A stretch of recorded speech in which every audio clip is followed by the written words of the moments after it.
ಜೀವನಾಡಿ ನಮಗೆ ಅದರಲ್ಲಿ ನದಿಗೆ ಅನಾವಶ್ಯಕವಾಗಿ ಪ್ರತಿದಿನ 5,000 ಕ್ಯೂಸೆಕ್ಸ್ ನೀರು ಪೋಲಾಗ್ತಾ ಇದೆ ಅಂತ ಗಮನಕ್ಕೆ ಬಂದ ತಕ್ಷಣವೇ ನಾವು ಮತ್ತು ನಮ್ಮ ನಾಯಕರಾದ ರೇಣುಕಾಚಾರ್ಯವರು, ನಮ್ಮ ಲೋಕಿಕೆರೆ ನಾಗಣ್ಣ, ಚಂದ್ರಶೇಖರ್ ಅವರು, ಇಡೀ ನಮ್ಮ ಸಮೂಹ ಎಲ್ಲರೂ ತೀರ್ಮಾನ ಮಾಡಿ ಹೋರಾಟ ಮಾಡಬೇಕು ಅಂತ ತೀರ್ಮಾನ ಮಾಡಿದ್ದೀವಿ.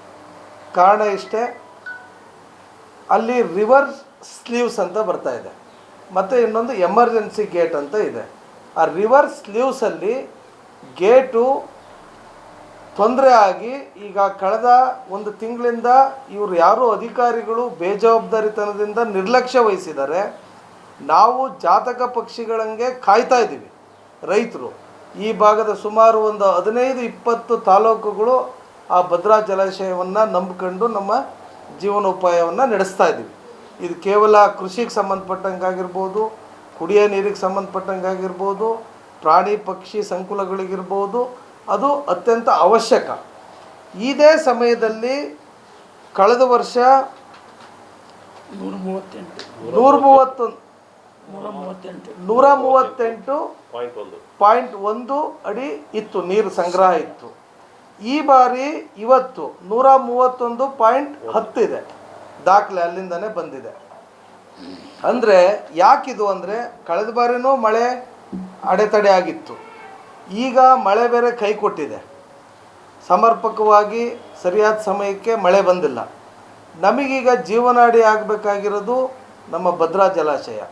ಅಧಿಕಾರಿಗಳ ನಿರ್ಲಕ್ಷ್ಯದಿಂದ ನೀರು ಪ್ರತಿದಿನ ನದಿಗೆ 5,000 ಕ್ಯೂಸೆಕ್ಸ್ ನೀರು ಹೋಗ್ತಾ ಇದೆ. ಇದನ್ನು ಅಧಿಕಾರಿಗಳು ಮತ್ತು ಜನಪ್ರತಿನಿಧಿಗಳು ಗಮನಿಸಿ ಅವತ್ತೇ ಸರಿಪಡಿಸಿದರೆ ಈ ಒಂದು ಅನಾಹುತ ಆಗ್ತಾ ಇರಲಿಲ್ಲ.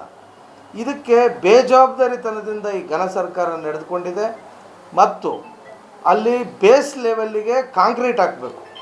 ಕೇವಲ ನಾವು ಗೇಟನ್ನು ದುರಸ್ತಿ ಮಾಡಿದರೆ ಸಾಲದು, ಕಾಂಕ್ರೀಟ್ ಇರಬೇಕದು. ಇಲ್ಲಾಂದರೆ ಮದರ್ ಅರ್ತಿಗೆ ಹೋಗಿ ಆ ಗೇಟ್ ಕೂತ್ಕೊಂಡಾಗ ಮತ್ತು ಇನ್ನೂ ಅನಾಹುತ ಆಗ ಅಂತ ಅವಕಾಶಗಳಿದಾವೆ. ಎಮರ್ಜೆನ್ಸಿ ಗೇಟಲ್ಲಿ ಅಲ್ಲಿ ಕಾಂಕ್ರೀಟಿಗೆ ಟೆಂಡರ್ ಕರೆದ್ರೂ ಕೂಡ ಸರ್ಕಾರದ ನಿರ್ಲಕ್ಷ್ಯದಿಂದ ಅದಿನ್ನೂ ಕಾರ್ಯರೂಪಕ್ಕೆ ಬಂದಿಲ್ಲ.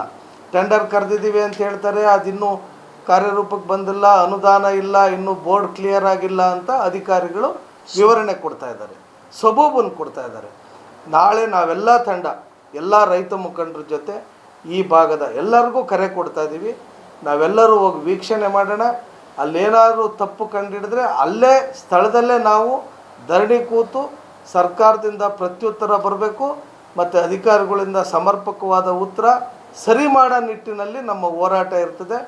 ಇನ್ನು ಮುಂದಾದರೂ ನಾನು ಎಲ್ಲ ಜನಪ್ರತಿನಿಧಿಗಳಲ್ಲಿ ಮನವಿ ಮಾಡ್ತೀನಿ, ದಯಮಾಡಿ ಬೇಜವಾಬ್ದಾರಿತನದಿಂದ ನಡ್ಕೋಬೇಡಿ. ಇದು ರೈತರ ವಿಷಯ, ಇದು ನಮ್ಮ ಜೀವನದ ವಿಷಯ. ಹಾಗಾಗಿ ಪ್ರತಿದಿನ ಎಲ್ಲ ಜನಪ್ರತಿನಿಧಿಗಳು ಇದನ್ನು ಗಮನಿಸಿ, ಮುಖ್ಯವಾಗಿ ನಮಗೆ ನೀರು, ಭದ್ರಾ ಜಲಾಶಯ, ಕರೆಂಟ್, ರಸ್ತೆ ಏನಾಗಿದೆ ಅಂತ ಎಲ್ಲ ಜನಪ್ರತಿನಿಧಿಗಳು ಗಮನ ಹರಿಸಬೇಕು ಅಂತೇಳಿ ನಾನು ಆಗ್ರಹಪಡಿಸ್ತೀನಿ. ಅದೇ ರೀತಿ ನಮ್ಮೆಲ್ಲ ರೈತ ಮುಖಂಡರಿಗೆ ಮತ್ತು ರೈತರಿಗೆ ಒಂದು ಕರೆ ಕೊಡ್ತಾ ಇದ್ದೀವಿ.